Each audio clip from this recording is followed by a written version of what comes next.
Boa noite. Quero agradecer à PUC e ao TUCA, dois símbolos da resistência contra a ditadura, na pessoa da professora Cristina Helena Pinto de Mello, que coordena o curso de pós-graduação de Economia dessa minha casa, a PUC. Dar a todos que estão participando um abraço e pedir desculpas por estar fazendo a minha participação, que depois será também por teleconferência.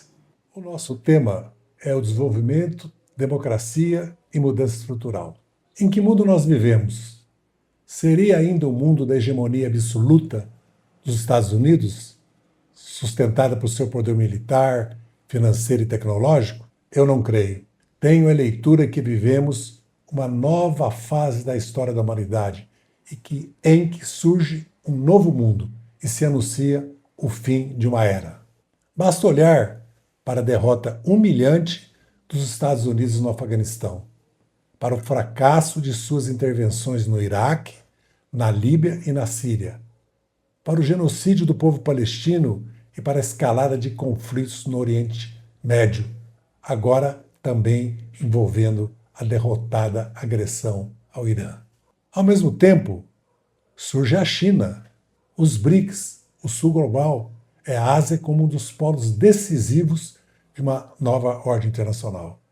A Europa, por sua vez, debate-se em sua própria estagnação, incapaz de se reformar e de se libertar da dependência norte-americana. Mesmo onde a hegemonia dos Estados Unidos ainda é real, como em nossa América Latina, há resistência. Governamos o Brasil, a Colômbia, o México e o Uruguai. Há rebeliões e disputas na Bolívia.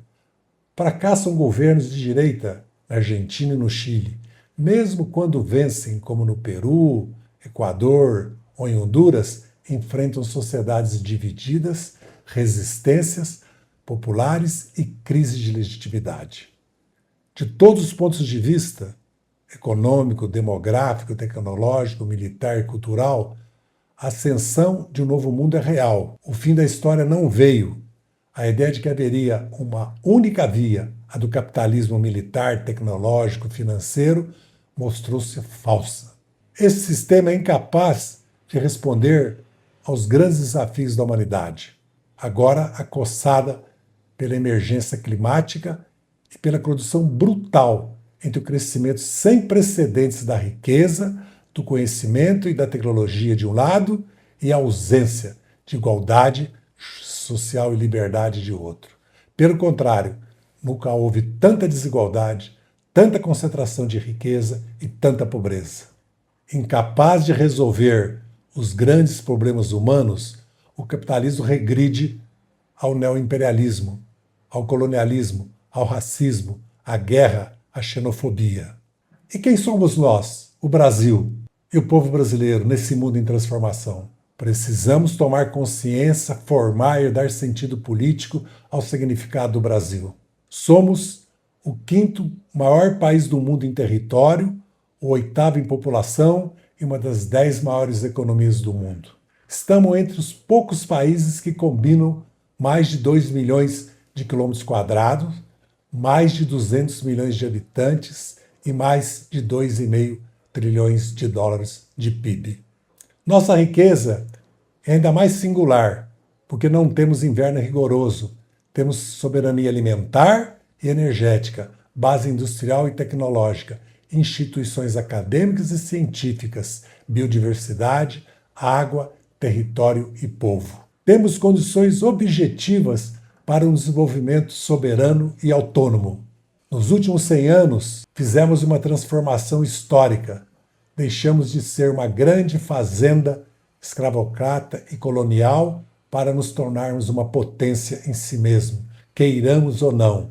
Estamos condenados, no melhor sentido histórico da palavra, à integração sul-americana. A América do Sul é o nosso espaço geopolítico, natural. No mundo de hoje, cada país vive uma busca desesperada por soberania energética, alimentar, tecnológica, digital, militar e política. A própria Europa vive essa contradição. A China, os BRICS, os países como Índia, Turquia, Indonésia e tantos outros buscam criar condições para impor sua soberania e seus projetos nacionais. Em um mundo interdependente, a cooperação é uma necessidade, mas interdependência não pode significar submissão à hegemonia norte-americana. Mas qual é o fio da nossa história? De onde viemos? Somos um povo, uma cultura e uma luta permanente pela soberania, pela independência e pela liberdade. Somos também a luta contra a escravidão, que abolimos sem garantir ao povo negro o voto, a educação e a terra. A reforma agrária, até hoje, nunca foi plenamente conquistada. Somos a luta pela liberdade e pela democracia, tendo vivido metade da República sob ditaduras ou tutela militar. Toda a nossa história é marcada pela luta das classes trabalhadoras por seus direitos e por seu lugar na sociedade. Também a luta pela industrialização, pelo acesso à tecnologia de cada época, pela integração nacional e pela conquista por parte dos trabalhadores dos direitos políticos, sociais, culturais e de participação na riqueza nacional. A sombra e a ingerência norte-americana estiveram presentes no século XX em todas as grandes crises econômicas, sociais e políticas institucionais do Brasil. O apoio às ditaduras e às saídas neoliberais sempre veio do Império. A contradição principal sempre foi entre, de um lado, a construção de um Brasil soberano, com um projeto nacional de desenvolvimento, e de outro, a submissão aos interesses externos às classes dominantes associadas a eles. No centro dessa contradição sempre esteve o papel das classes trabalhadoras como ator político e social. Ao contrário do que afirmam hoje, nosso povo nunca foi essencialmente conservador. Toda a nossa história de desenvolvimento foi marcada pela presença da classe trabalhadora e do Estado Nacional. Desde a histórica greve de 17, que marca o nascimento moderno da nossa classe trabalhadora, até a Constituição de 88, temos mais de 70 anos de luta. Apesar dos duros períodos ditatoriais, os trabalhadores deram seu voto ao PTB entre 46 e 64, ao MDB de 74 e 89, deram uma absoluta às forças democráticas na Constituinte e depois de 89 ao PT, elegendo 5 vezes um presidente petista. A própria Constituição de 88 é uma grande conquista popular e democrática, mas onde o projeto nacional fracassou ou foi interrompido. É verdade, ele sempre foi contraditório pela própria natureza das classes sociais brasileiras. Setores da burguesia agrária, industrial, financeira e comercial, muitas vezes aliado aos interesses internacionais, sempre limitaram esse projeto. Ainda assim, o fio da nossa história esteve centrado na luta pelo acesso à tecnologia, à indústria, ao planejamento e, principalmente, ao papel do Estado Nacional. Desde a Revolução de 30, o Estado Nacional foi decisivo. Getúlio Vargas, ainda ditador, exigiu energia e aço para apoiar os aliados na Segunda Guerra. Dutra lançou o Plano Salt. Vargas, de volta pelo voto, fundou a Petrobras, lançou as bases da Eletrobras, fortaleceu a Vale, criou o BNDE, a Cassex, a Sumoc, consolidou o Banco do Brasil, a Caixa Econômica Federal e o Banco do Nordeste, e criando as bases do Brasil moderno. Juscelino Kubitschek, JK, lançou o plano de metas, retomou a industrialização, ainda que aberta ao capital estrangeiro, com todas as contradições e condições objetivas de sua época e da composição do seu governo. Construiu Brasília, a Belém Brasília, e impulsionou a Marcha para o Oeste. João Goulart, já confrontado pelo golpe e pelo Império, apresentou o Plano Trienal, mas buscou uma saída nacional e popular pelas reformas de base. Foi derrubado com o apoio aberto dos Estados Unidos. A ditadura militar também não escapou dessa contradição e desse destino histórico. Não abandonou o papel do Estado, nem o planejamento. Pelo contrário, no governo Castelo Branco, temos o primeiro Plano Nacional de Desenvolvimento. No governo Geisel, o segundo PND, com a implantação da indústria de base e química. o acordo nuclear com a Alemanha Ocidental e o rompimento do acordo militar com os Estados Unidos. Vale lembrar que os militares e setores da burguesia criaram uma regra de 1/3 estatal, 1/3 privado nacional e 1/3 estrangeiro como referência para setores estratégicos da economia. A ruptura mais profunda com o Projeto Nacional de Desenvolvimento veio com o neoliberalismo e o consenso de Washington, nos governos Collor e Fernando Henrique Cardoso, e depois com Temer e Bolsonaro. Mas esta ruptura apresenta uma contradição em si mesma. Apesar da hegemonia americana após o fim da União Soviética, o processo de redemocratização da América Latina trouxe um novo ator político às classes populares e à classe trabalhadora, que se tornaram majoritárias, urbanas e conquistaram os direitos políticos e sociais, o voto, o direito de greve, a sindicalização, o acesso à educação e a organização em sindicatos, movimentos, partidos.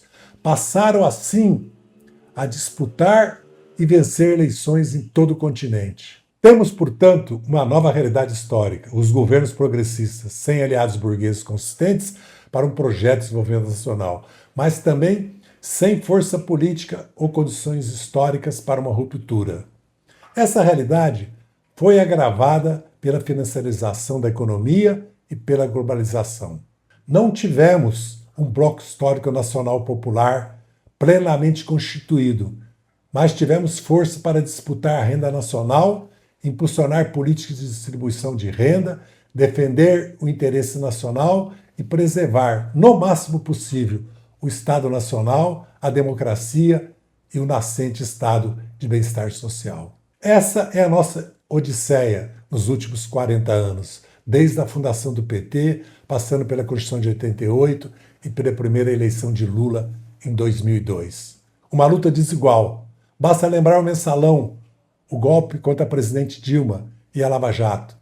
Vivemos a contradição permanente entre a necessidade de reformas estruturais e a luta para evitar o desmonte dos 3 pactos da Constituição de 89. O Pacto do Estado Nacional, o Pacto do Estado Democrático de Direito e o Pacto do Estado de Bem-Estar Social.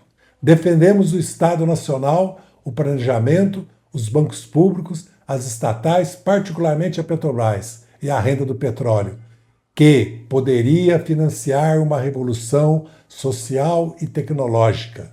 Precisamos retomar a industrialização na era digital, fazer uma reforma tributária progressiva, promover uma radical distribuição de renda, riqueza e patrimônio e colocar o sistema financeiro a serviço do desenvolvimento nacional, como meio e não como fim em si mesmo. Acima de tudo, precisamos defender o estado de bem-estar social e a democracia. O problema decisivo é a correlação de forças na sociedade. Não basta termos razão sobre a necessidade de um projeto nacional de desenvolvimento, de soberania e de reformas estruturais.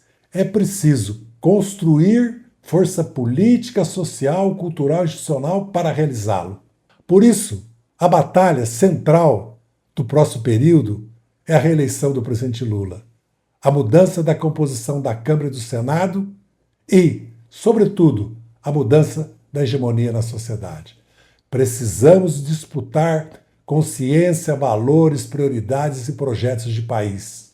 Lula é, nesse momento histórico, a principal liderança popular do país, o ponto de equilíbrio da democracia brasileira é a figura capaz de reunir forças sociais, políticas e institucionais muito distintas em torno da defesa do Brasil. Ao mesmo tempo, precisamos persistir na construção de pontes com setores do empresariado produtivo, da indústria do comércio, dos serviços, da agricultura, e, igualmente, com setores da ciência, da cultura, das universidades, das igrejas, dos movimentos sociais e das classes médias que compreende que sem democracia, soberania, mercado interno forte, inovação, crédito, planejamento e estabilidade social, não haverá futuro para o Brasil. A pergunta que não quer calar é: será possível essa ousadia? Seremos capazes dessa tarefa histórica? Eu acredito que sim. porque fomos capazes de vencer 5 eleições presidenciais, superar a ditadura, aprovar a Constituição de 88 e resistir à força da direita, à situação internacional diversa e à pressão norte-americana e à traição nacional representada por Bolsonaro e por setores da extrema-direita. Não creio que se trata apenas de condições históricas objetivas. Trata-se também de condições políticas e da reconstrução da nossa hegemonia política, cultural e histórica, que nos permitiu vitória e avanço nas últimas décadas. Não está dado que não existem condições sociais e políticas para retomar nossa iniciativa. Mas, para isso, é preciso vencer as eleições de 26, reler nosso país e nosso povo, reorganizar nossos partidos, movimentos e aceitar que há um novo Brasil, resultado das nossas próprias políticas e das mudanças radicais pelas quais o mundo passa. São milhões de jovens formados em nossas universidades, hoje sem emprego à altura de seus sonhos, de sua capacidade e de sua formação.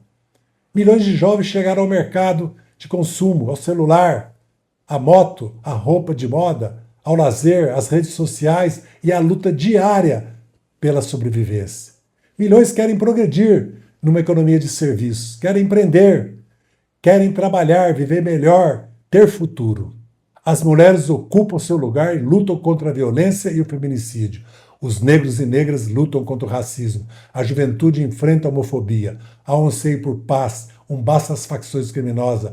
Medo diante da crise ambiental e das guerras, mas também há uma mudança de espírito, de época, esperança, crença e até fé religiosa que também movem o Brasil. Quando a imensa maioria dos jovens afirma que os ricos precisam pagar impostos e que é preciso pôr fim à escala 6x1, um novo Brasil está nascendo. Estaremos à altura dele? Devemos ler a insatisfação popular não apenas como revolta difusa, mas como uma tomada de consciência de direitos. E devemos nos apoiar nela para avançar. A questão principal, portanto, é política. Seremos capazes de continuar liderando um processo de retomada do Projeto Nacional de Desenvolvimento? Seremos capazes de nos autorreformar? Seremos capazes, como fomos no passado, de dirigir a luta política e social, fazer alianças, construir programas de governo, mobilizar a sociedade e ter sabedoria para, nas contradições, encontrar caminhos que evitem retrocessos e permitam avançar nas reformas estruturais urgentes? Ou estaremos condenados a acertar passivamente com a saída porque não temos uma classe dominante nacional com um projeto de país? Creio que as contradições internacionais terão um papel determinante na formação da consciência nacional nos próximos anos. E creio que a principal tarefa política é a reeleição de Lula, condição para todo e qualquer projeto nacional. Uma nova situação se criará com o novo governo. Se formos capazes de superar as insuficiências atuais, retomar o planejamento estatal, dar prioridade ao crescimento econômico por meio de reformas estruturais. Mas isso somente será viável se mantivermos uma frente ampla e, ao mesmo tempo, articularmos e mobilizarmos as forças políticas, sociais e econômicas interessadas em um projeto nacional. A segunda condição, diria Maquiavel, é a presença do príncipe. Direção política, organização, luta social, disputa cultural, mobilização e capacidade de articular as contradições existentes na sociedade. Pode parecer uma frase de efeito, mas este seminário, esta eleição, a disputa que travamos em defesa da soberania, da democracia e do nosso país, a batalha diária nas redes, nos locais de trabalho, nas famílias, nas igrejas, nos espaços de lazer, tudo isso forma a nova consciência de uma nova época. Somos herdeiro das esperanças e dos sonhos dos nossos antepassados, que com sangue, trabalho e luta construíram o Brasil, como ele é hoje. A questão principal é saber se estaremos à altura desse desafio. Eu creio que sim, porque se olharmos para trás, veremos o quanto avançamos E se olharmos para frente, veremos o quanto ainda falta para construir um Brasil soberano, democrático, desenvolvido e justo. Muito obrigado.